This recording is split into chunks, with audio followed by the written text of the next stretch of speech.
दावो करतलो इश्यू की कितें जावपाक जाय की आमी ते म्हणटा आमकां भायलो एग्रिगेटेड नाका आमकां एअरबेज नाका आमकां कांय ना बट जेन्ना प्रायम मिनिस्टर म्हणटा डिजिटल इंडियाचेर ती रेट पावपाकूच जाय सो हे ओपन केलें सो तर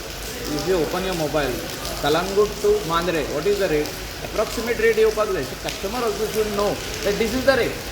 सो तसो एक प्लॅटफॉर्म तेणी तयार करप कसो तयार करप तो CM आनी डिपार्टमेंट सांगतले आनी आमचेच लोकां मदेकात हो उरचो म्हणजे मांद्रेचे जितके टॅक्सी ओनर आहा कलंगूटचे आहा शिवोलेचे आहा म्हापशेचे आहा आमचे सालिगांवचे आहा म्हणजे कोस्टल बेल्टाचे नॉर्थ आनी सावथ हे तेंचे मदेकातूच हो धंदो उरचो तेंचे वयर येवन कोण तरी बापूय बसचो न्हू म्हणजे गॉडफादर हो आनी कोण बसचो न्हू तेंच्या हातीनूच उरचो पूण सिस्टम येवचें सिस्टम येवपाची गरज आहा